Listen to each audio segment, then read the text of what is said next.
Kebakaran hebat melanda kawasan Pasar Putus Sibau di Kelurahan Putus Sibau Kota, Kecamatan Putus Sibau Utara, Kabupaten Kapuas Hulu, Kalimantan Barat. Si jago merah menghanguskan sedikitnya 18 rumah toko dan kios semi permanen yang berisi toko pakaian, makanan, dan minuman. Satu bangunan tempat tinggal kompleks Asrama Koramil turut terbakar dalam insiden ini. Tim gabungan BPBD, Polri, TNI, Satpol PP, Tagana, serta tim pemadam kebakaran dari Yayasan Bakti Suci dibantu warga setempat berjibaku memadamkan api. Mengerahkan 2 unit mobil pemadam kebakaran, petugas membutuhkan waktu kurang lebih 3 jam untuk menaklukkan api. 4 orang mengalami luka ringan akibat kebakaran ini. Sementara itu nilai kerugian mencapai miliaran rupiah. Petugas kepolisian masih mencari penyebab pasti kebakaran. Dari Kapuas Hulu, Kalimantan Barat, Rianto, iNews melaporkan.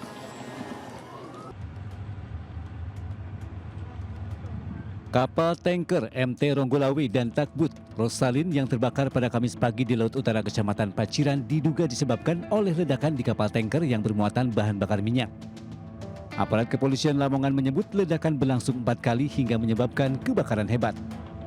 Awak kapal tanker MT Ronggolawe yang meledak dan terbakar berjumlah 11 orang. 2 diantaranya ditemukan dalam keadaan meninggal dunia dan 1 masih belum ditemukan. 2 korban meninggal diketahui bernama Aldi Slamet dan Dwi Nugraha. Sementara ABK kapal TB Rosalin 08 berjumlah 10 orang dan 1 ABK belum ditemukan. Setelah berhasil dipadamkan, kapal tanker MT Ronggolawe ditarik ke PT Lamongan Marine Industri oleh kapal Takbut Prameswari 01. Kapal tanker MT Ronggolawe terlihat rusak di bagian tengah hingga depan. Sementara bagian belakang masih terlihat utuh.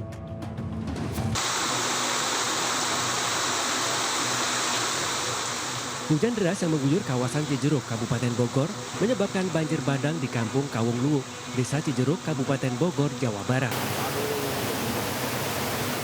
2 sekolah dan 1 rumah warga dilaporkan rusak akibat derasnya terjangan air banjir. Menurut warga, air berasal dari Sungai Kawung Luwuk, meluap hingga masuk ke permukiman warga.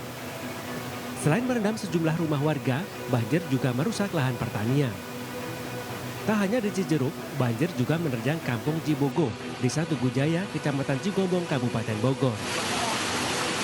Sejumlah rumah warga yang rumahnya terendam banjir setinggi hampir 1 meter terpaksa mengungsi ke lokasi yang lebih aman.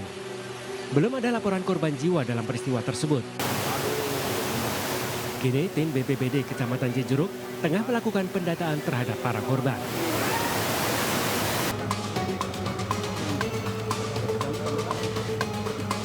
Untuk menjaga ketertiban dan norma sosial di masyarakat selama bulan Ramadan, aparat Polresta Bandar Lampung menggelar razia ke sejumlah penginapan dan rumah kos di kawasan Kedamaian. Satu persatu kamar-kamar penginapan dan rumah kos yang sudah ditarget petugas tak luput dari pemeriksaan. Dan benar saja dugaan petugas di bulan suci yang seharusnya digunakan untuk lebih meningkatkan ibadah, ternyata banyak sekali pasangan mesum tanpa ikatan pernikahan sah kepergok berduaan di dalam kamar. Oh, saya kooperatif. Tahu kooperatif. Itu kooperatif nggak gini. Dalam razia ini sempat diwarnai keributan. Salah seorang tamu penghuni kos yang diduga pasangan mesum ini protes karena tidak terima di razia. Enggak, kalau enggak kooperatif. Kenapa ngomong gitu? Kamu nggak kooperatif dari tadi. Kooperatif, kamu nomor. Di salah satu kamar kos yang ditinggali pasangan tidak sah ini, polisi menemukan barang bukti berupa alat kontrasepsi yang telah dibuang. Ini punya siapa ya ini? Nggak tahu.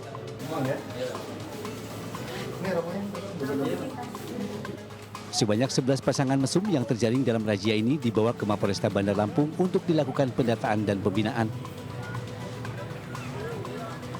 Aparat Polresta Bandar Lampung berjanji akan mengencarkan razia penyakit masyarakat ini untuk menjaga situasi tetap aman dan kondusif selama bulan suci Ramadan.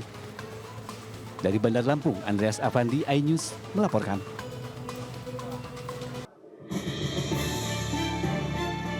Pengadilan Tipikor Jakarta Pusat menggelar sidang perdana dengan terdakwa Sekjen PDIP Hasto Kristianto. Dalam sidang yang dipimpin oleh Hakim Ketua Rios Rahmanto bersama 2 hakim anggota Fajar Kusuma Aji dan Sigit Herman Binaji, surat dakwaan Hasto dibacakan Jaksa Penuntut Umum Wawan Yunarwanto. Hasto didakwa dalam 2 kasus, yakni dugaan merintangi penyidikan Harun Masiku dan dugaan suap terhadap Wahyu Setiawan saat menjabat sebagai Komisioner KPU Republik Indonesia.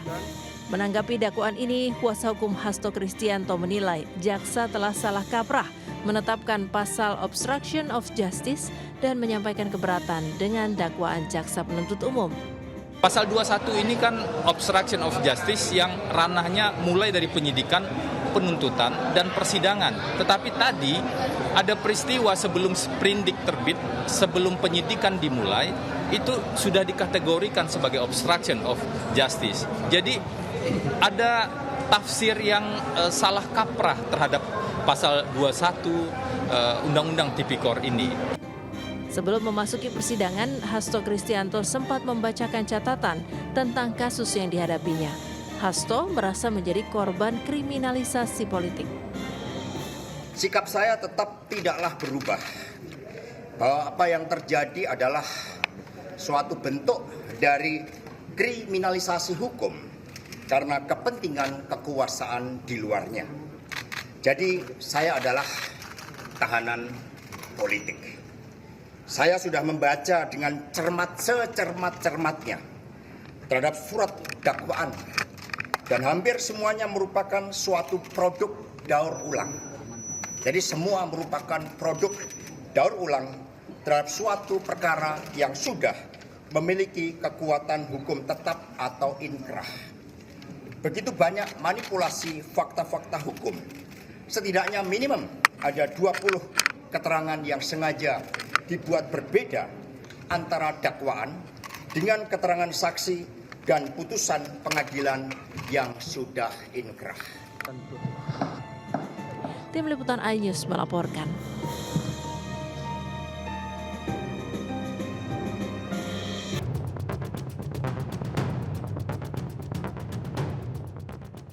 Seorang Kapolres dicopot dari jabatannya dan jadi tersangka gara-gara melakukan kekerasan seksual pada anak di bawah umur. Inilah kasus yang menjerat AKBP Fajar Widya Dharma. Berikut kronologinya. AKBP Fajar melakukan pencabulan terhadap anak di bawah umur pada pertengahan tahun 2024 dan membagikan video pencabulannya ke situs porno Australia. Aksi kriminal yang dilakukan terdeteksi oleh otoritas Australia yang langsung menginformasikan temuan ini ke otoritas Indonesia. Setelah dilakukan penyelidikan, AKBP Fajar ditangkap dan dicopot dari jabatannya, namun hingga kini masih tercatat sebagai anggota Polri.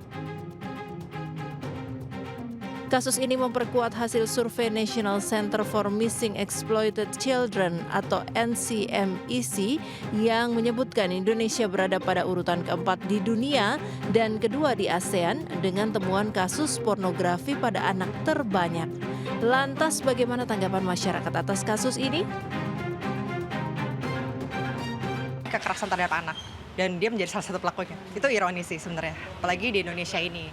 Ya kalau bisa dihukum seberat-beratnya ya, karena bayangin aja kalau misalnya kita masyarakat, apalagi anak kecil yang nggak bisa ngelawan gitu, apalagi diperjualbelikan kan yang saya dengar untuk kontennya juga, kalau bisa dicopot dan dihukum seberat-beratnya sih. Harusnya sih dihukum seberat-beratnya ya, soalnya kan itu bikin anak trauma juga. Kegeraman dan harapan hukuman berat yang disampaikan oleh masyarakat ini menjadi masuk akal karena selain melakukan kekerasan seksual pada anak di bawah umur, merekam aksinya dan menjual videonya ke situs porno, AKBP Fajar juga diketahui terlibat dengan narkoba jenis sabu. Masyarakat kini menanti kelanjutan kasus ini hingga tuntas memberi keadilan terutama bagi para korban. Dari Jakarta, Tim Liputan iNews melaporkan.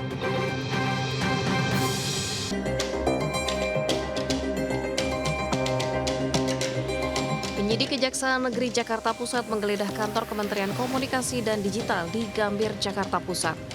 Penggeledahan diduga terkait kasus tindak pidana korupsi pengadaan barang dan jasa tahun 2020 hingga 2024 yang merugikan keuangan negara mencapai 958 miliar rupiah.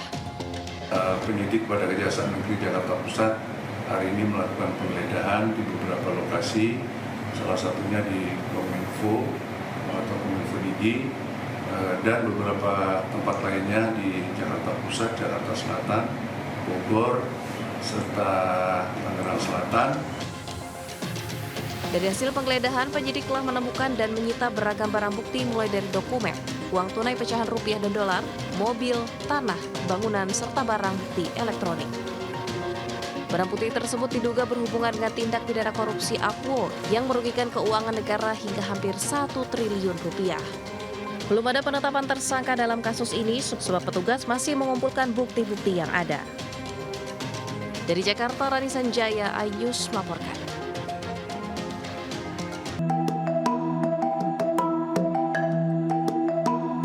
Menteri Perdagangan Republik Indonesia Budi Santoso mengungkapkan bahwa pasokan bahan pangan di sejumlah pasar, salah satunya di Pasar Tomang Barat, Jakarta Barat, tempat saat ini saya melaporkan, pasokan bahan pokoknya aman. Dan ini juga dapat kita artikan bahwa dari bulan puasa hingga Lebaran nanti masyarakat akan terpenuhi untuk kebutuhan bahan pokoknya. Ini terkait dengan minyak kita yang sempat ramai, kini untuk kemasannya sudah 1 liter dan harga eceran tertinggi ini dibanderol dengan harga 15.700. Namun untuk faktanya di Pasar Tomang Barat Jakarta Barat ini kami memantau harganya ini di harga Rp17.000. Selain itu juga tadi ada harga telur yang mencapai Rp30.000 atau masih ada di ambang normal. Sementara untuk cabai rawit merah ini masih mengalami kenaikan, yakni ada di harga Rp110.000 per kilogram. Kemudian juga ada harga bawang merah yang mencapai Rp60 hingga Rp70.000 per kilogram, disusul dengan cabai merah keriting yang harganya masih relatif tinggi, yakni ada di kisaran Rp60.000 per kilogram. Tadi juga Menteri Perdagangan Republik Indonesia mengungkapkan bahwa untuk kenaikan sejumlah bahan pokok ini akan dikoordinasikan dan dicarikan solusi efektifnya agar nantinya masyarakat dapat membeli kebutuhan pokok dengan harga yang sesuai atau standar sehingga tidak ada lagi harga yang kembali terus melambung naik. Ex-karyawan PT Sritek hingga saat ini masih menunggu kejelasan pencairan tunjangan hari raya dan juga pesangon dari perusahaan. Ketua SPSI Widada menyatakan pencairan tunjangan hari raya dan pesangon menunggu penjualan aset-aset yang ada di Sritek.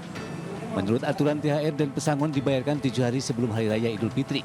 Namun jika aturan itu tidak diindahkan maka SPSI akan melakukan demo di Sritek untuk bisa menerima hak-hak mereka. Soalan THR yang belum dibayarkan ini tetap nanti akan dibayarkan bersamaan dengan penjualan aset-aset ataupun berbarengan dengan pesangon.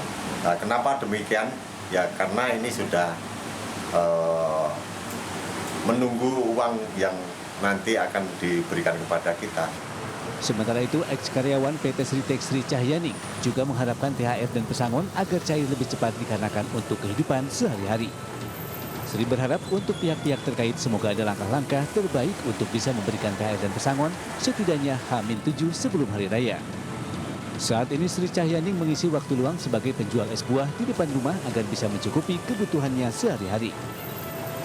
Ya, saya mohon untuk pihak-pihak terkait seperti kemarin kan tim kurator itu bilangnya kalau aset-aset terjual, ya semoga ada ini langkah-langkah terbaik untuk bisa memberikan THR buat kita ini ex-Sritek karena kita mengharap sekali untuk THR ini. Nasib tak jauh berbeda juga dirasakan ex-karyawan lainnya yang berharap haknya cepat terrealisasi. Dari Sukoharjo, Januar Setiaji, iNews melaporkan.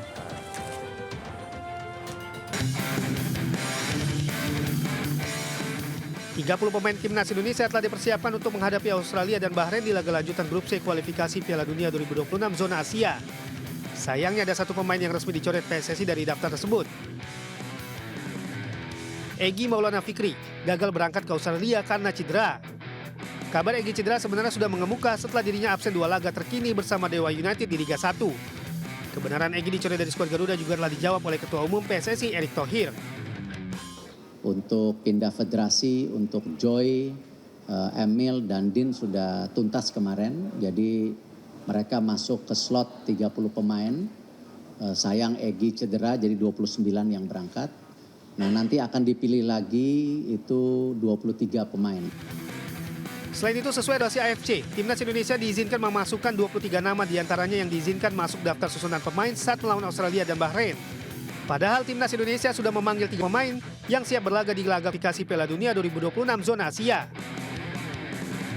Strategi Maulana dicoret, maka pemain timnas lagi yang bakal dicoret oleh Patrick Kluivert.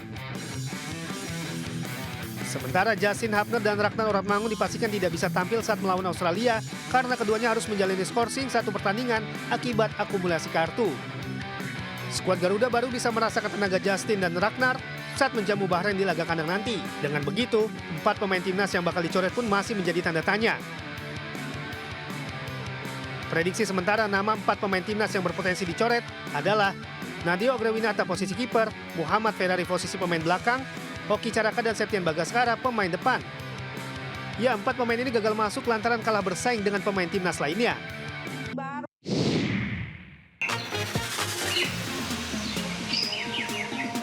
Memanfaatkan kesempatan, 2 remaja pengendara motor ini merampas ponsel milik bocah berusia 5 tahun hingga korban terjatuh.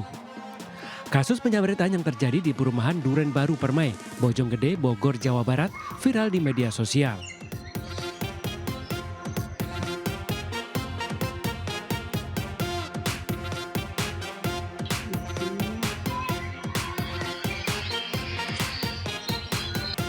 Tak butuh waktu lama, usai menerima laporan orang tua korban, polisi menangkap 2 pelaku di Desa Susukan, Bojonggede, Kabupaten Bogor.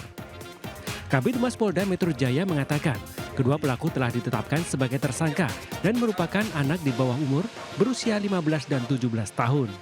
Polisi juga menyita sepeda motor dan pakaian pelaku serta ponsel milik korban.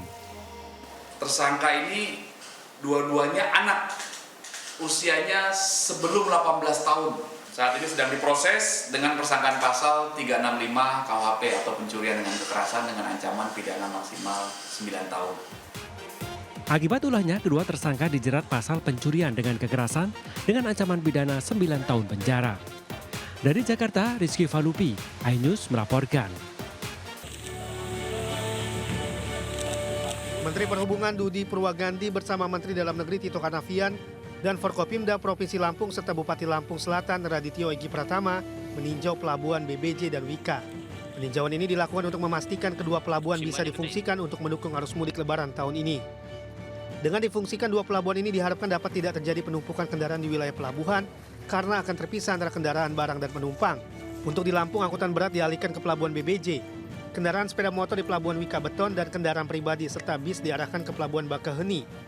Akan dipakai untuk kendaraan-kendaraan kategori 7, 8, 9 yang besar. Jadi kita tidak satukan dengan kendaraan pribadi maupun bis.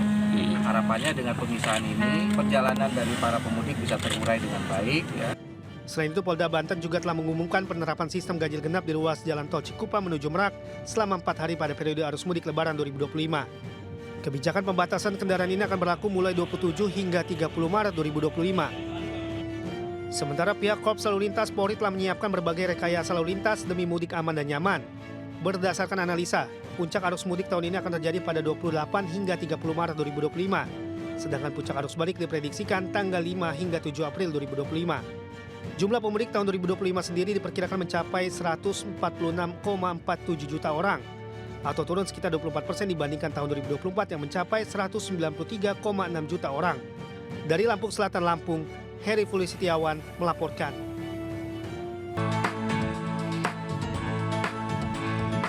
Meski Hari Raya Idul Fitri masih beberapa minggu lagi, namun rencana untuk mudik ke kampung halaman harus disiapkan secara matang.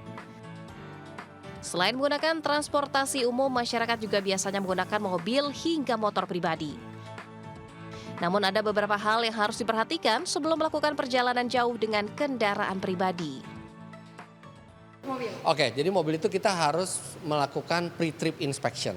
Pre-trip inspection itu kita pemeriksaan sebelum kita berjalan. Dari mulai bagian luar mobil, terutama yang paling vital adalah ban. Karena secanggih apapun mobil, yang menempel ke jalan cuma ban. Jadi pastikan ban kita masih layak. Kemudian sistem-sistem yang lain juga diperiksa. Dan untuk di mesinnya juga diperiksa apakah ada masalah. Dan ketika kita starter mobil, kita lihat indikatornya apakah ada lampu peringatan menyala. Motor yang paling penting adalah sebisa mungkin jangan lebih dari 2 orang naik motor. Walaupun ini mudik ya, karena mudik dengan motor aja itu sangat beresiko, apalagi kalau kelebihan muatan ya. Selain ada sejumlah komponen yang penting yang harus dicek di bengkel, sebelum melakukan perjalanan mudik, Anda juga hendaknya membawa spare part berikut ini di dalam mobil untuk keadaan darurat. Pertama, pompa angin, sangat penting saat ban mobil atau motor kempes di jalanan. Kedua, alat tambal ban tubeless. Jika ban bocor dan sulit menemukan bengkel tambal ban, Anda bisa melakukannya sendiri. Ketiga, kunci-kunci dasar perbengkelan harus ada di kendaraan untuk kondisi darurat. Dari ketiganya, yang paling penting adalah jangan lupa catat nomor darurat untuk bantuan dalam kondisi darurat di jalan. Dari Jakarta, Aya Nufus, Raga Firdaus, iNews melaporkan.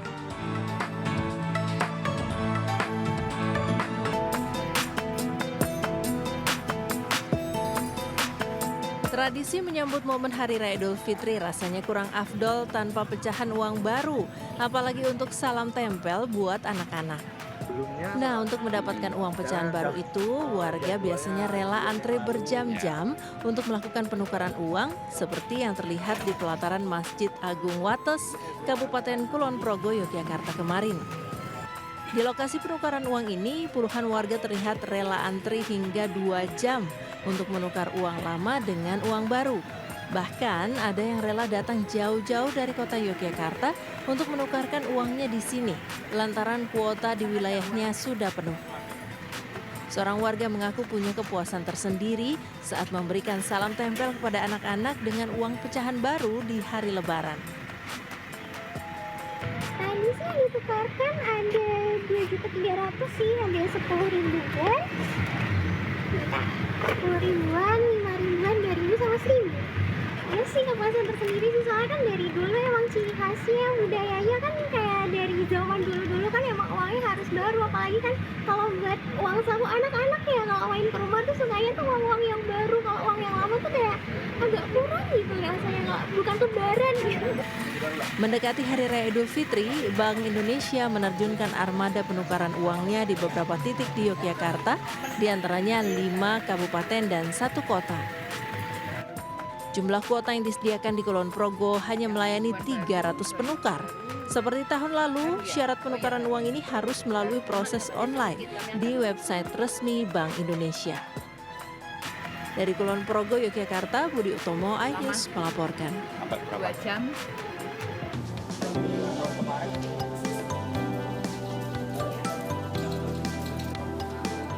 Ingin memperbaiki diri dari kesalahan di masa lalu, ratusan muda-mudi dengan tubuh bertato menyerbu posko hapus tato gratis di kantor Balai Kota DKI Jakarta. Selain agar lebih khusyuk saat mendekatkan diri kepada Sang Pencipta di bulan suci Ramadan, tujuan hapus tato juga untuk bisa mencari pekerjaan yang lebih layak. Sebelum menjalani penghapusan tato, para peserta terlebih dahulu harus menjalani rangkaian pemeriksaan kesehatan. Hal itu dilakukan untuk memastikan para pemilik seni merajat tubuh tidak memiliki penyakit menular berbahaya seperti hepatitis A dan B, TBC maupun HIV/AIDS. Memakan waktu sekitar 30 menit, coretan tinta pada tubuh pun terhapus dengan metode laser. Peserta pun tidak dipungut biaya alias gratis. Kegiatan ini membantu dah. Bantu ya? Iya. Tapi sebelum Bapak Budi Andri, tindakan. Enggak. Emang di sini aja ya? Iya, sekali jepret 10 juta. Sekali jepret 10 iya. Di sini gratis ya? Iya. Dengan dilaksanakannya penghapusan tato ini, mereka bisa berhijrah. Berhijrah artinya kembali kepada aslinya kalau memungkinkan, tetapi kalau tidak memungkinkan minimal mereka sudah hilang tato-tatonya itu. Karena apa? Tatonya ini tidak bisa sekali hapus tato, tidak bisa hilang, tetapi berulang. Selama bulan suci Ramadan, Basnas DKI menargetkan sebanyak 700 peserta hapus tato gratis yang digelar di 5 wilayah Jakarta selama 2 hari. Dari Jakarta Pusat, Rani Sanjaya, iNews melaporkan.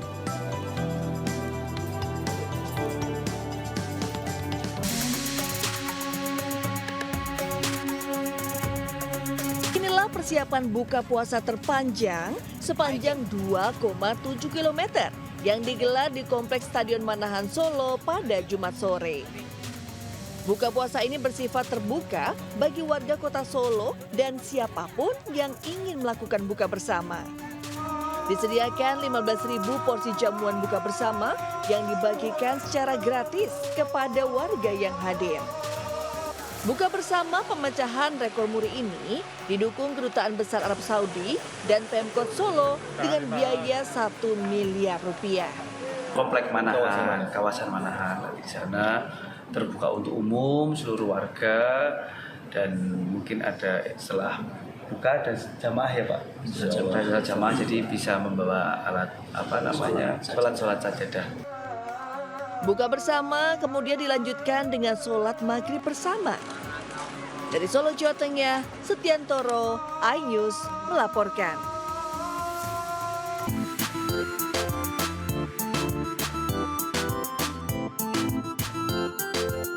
Berburu kue lebaran gak afdol rasanya kalau nggak datang ke Pasar Jatinegara. Di sini menjual berbagai macam kue kering khas lebaran. Tapi pastinya nggak cuma soal murah doang dong ya. Kira-kira rasanya bakal enak atau enggak sih? Jadi hari ini saya mau langsung borong kue kering lebaran yang ada di Pasar Jatinegara. Yuk pemirsa, ikutin saya. Dari pintu masuk Pasar Jatinegara, saya sudah bisa mencium aroma kue-kue kering yang lezat. Dan benar saja, sesampainya saya di dalam, saya menemukan banyak jenis kue lebaran. Mulai dari nastar, kastengel, putri salju, kue coklat, dan masih banyak lagi yang lainnya. Selain pilihan yang banyak, harga kue kering di sini juga terjangkau dibandingkan dengan pasar lain. Kastengel, nastar, putri salju gitu-gitu yang biasa, yang umum. Lebih murah, lebih enak juga sih kan kalau merek ini lebih enak. Udah banyak. Di tahun ini, nastar masih menjadi favorit masyarakat untuk disajikan sebagai kue lebaran. Bahkan peminat kue lebaran di pasar ini sudah mulai datang sejak awal Ramadan. Untuk harganya dari kue-kuenya itu sekitaran 160-an sampai 190-an. Cuman itu untuk saat ini kemungkinan nanti bisa naik lagi. Kemungkinan Sabtu Minggu ini. Tapi dari awal puasa sih udah mulai kelihatan rame. Wah, gak heran ya, Pasar Jatinegara selalu ramai pembeli jelang lebaran. Saya pun sampai kalap belanja. Oke, Mbak Tria makasih banyak ya. Ya, sama-sama. Nah, pantesan orang-orang itu rame banget di Pasar Jatinegara karena untuk harga kuenya ini murah dan kualitasnya juga bagus banget. Nih, lihat pemirsa, saya sampai borong 2 belanjaan sebanyak ini karena kalap banget ngeliat koleksi yang ada di sini. Jadi pemirsa, kalau misalnya memborong kue lebaran, datang aja ke Pasar Jatinegara di Jakarta Timur. Dari Jakarta, Nora Syafika, Iriansyah Wahyudi, Aulia Syah Ramadan, iNews melaporkan.